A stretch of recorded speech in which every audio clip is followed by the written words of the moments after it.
Good morning, everybody. This is Ben Goldman, host of the Ben Goldman Show, and it is July 22nd, 2019. I'm here to read you the news. Today, we'll be focusing on only two topics. I know usually we'd go for three, but today we're going for two. Number one is Iran and the terrible things they're trying to do to start a war right now.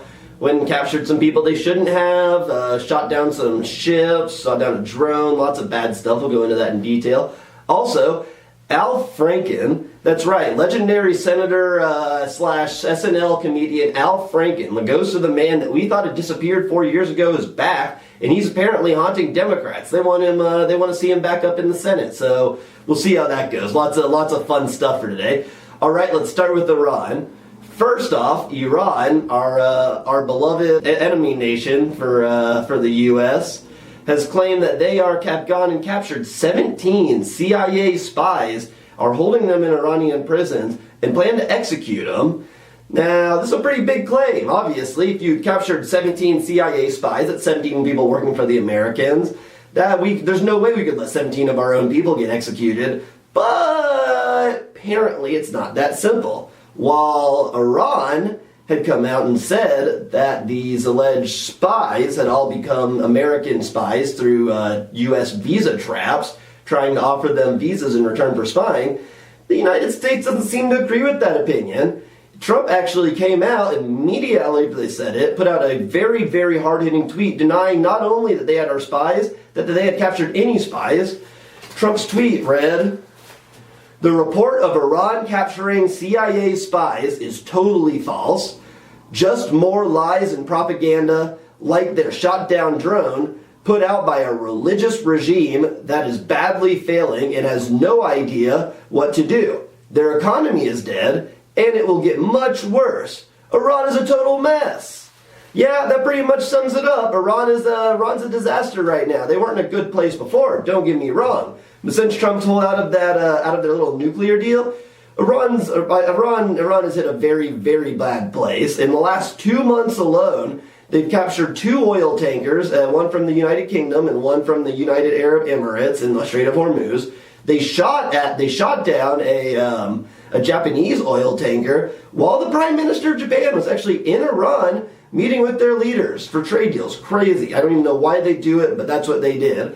They shot at a U.S. drone, took it down. We almost responded to it, but luckily Trump decided not to, although he did shoot down one of their drones, and they even tried to pretend like that didn't happen. Crazy. Absolutely crazy. Iran's in a bad place right now. They're back to enriching uranium, far past where the nuclear deal said.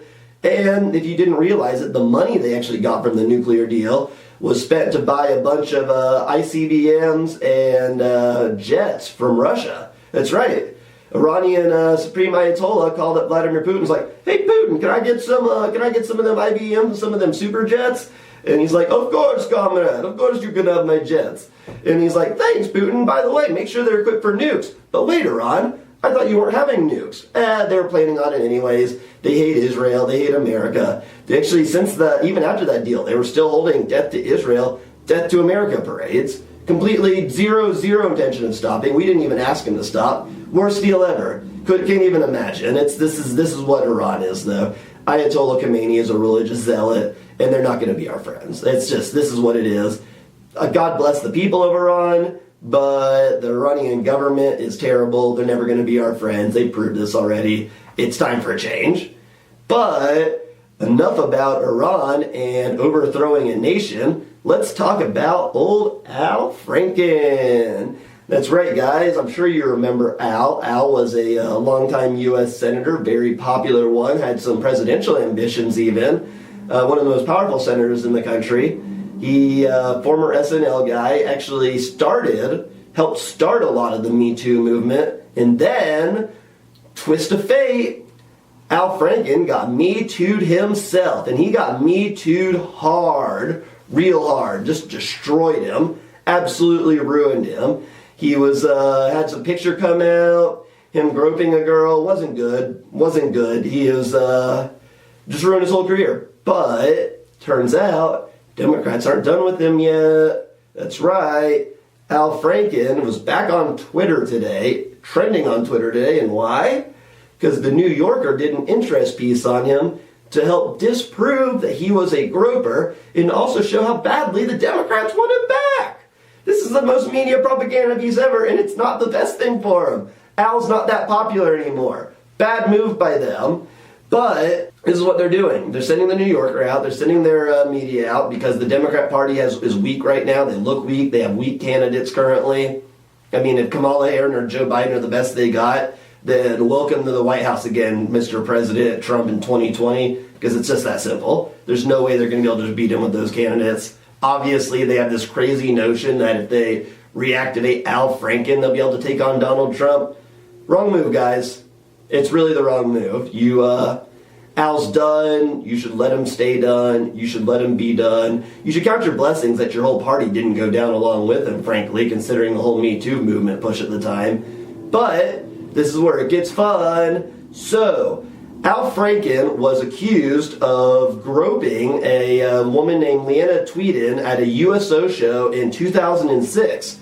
And accused is not the right word because Al actually had a picture of him groping. I'll throw this up on the screen right now.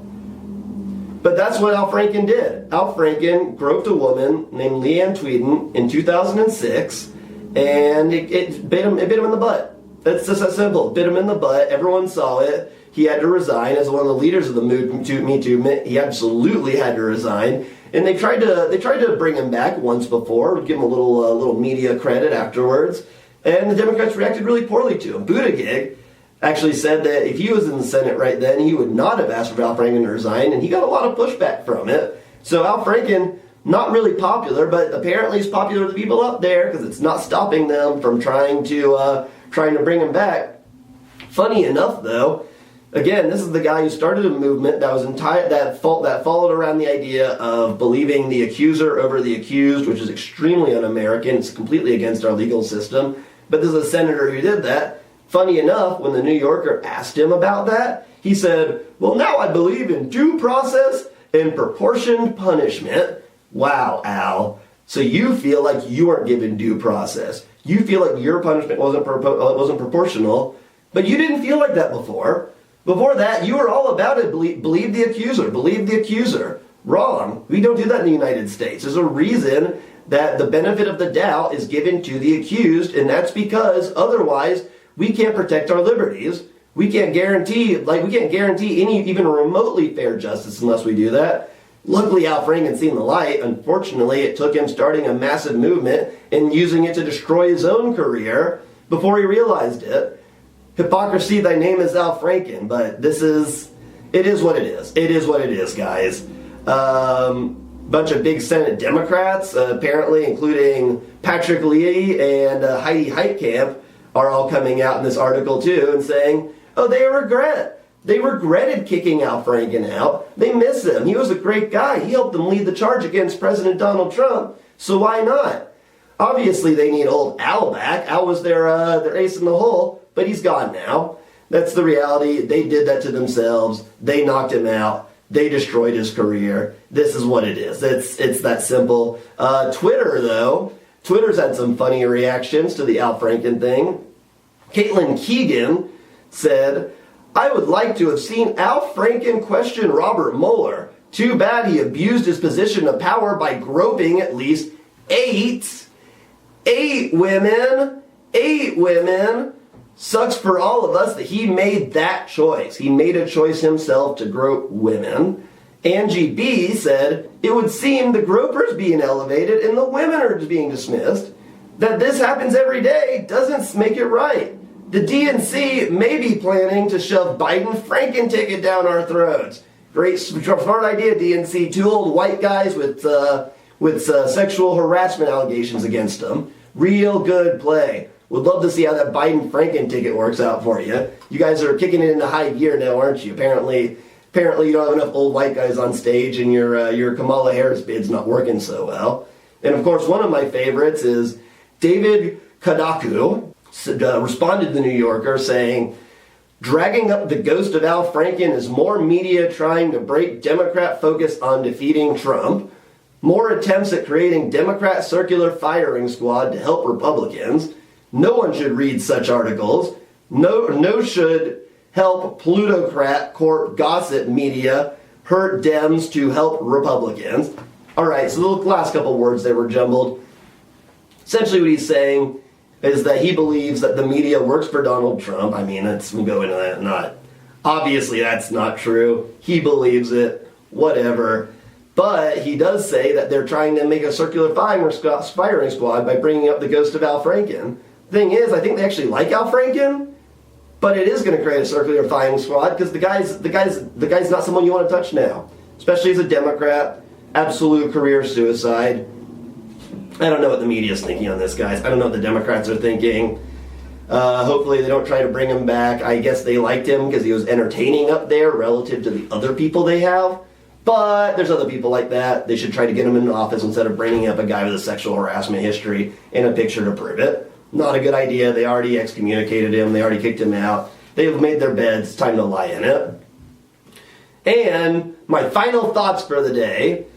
Senator Ted Cruz and Bill Cassidy have gone and introduced a new bill, a new resolution in the Senate that would both condemn the actions of the organization Antifa, the anti-fascist organization, who has a history of things like throwing cement and milkshakes at people, attacking people with crowbars, chasing people down with guns, wearing masks in the street, burning cars, breaking into people's houses, stealing stuff, breaking stuff. Generally bad people. They want to not only condemn their actions, but officially label them as a domestic terrorist organization. Thank God it's finally happening. Antifa's dangerous. What they promote is dangerous. The fact that the media was willing to jump on their side at all of the beginning is dangerous. The fact that so many major Democrat politicians and mayors and everyone else were willing to jump on their side and defend them just because they didn't like Trump is gross. Thank you, Bill Cassidy. Thank you, Ted Cruz, for introducing this piece of legislation, which is obviously absolutely needed. We appreciate it. Thank all you guys at home for watching. Back again tomorrow. Love you guys. Let us know what you think of the show. Making improvements. Just got this cool new background. Hopefully we'll see you again in the morning. Talk to you later.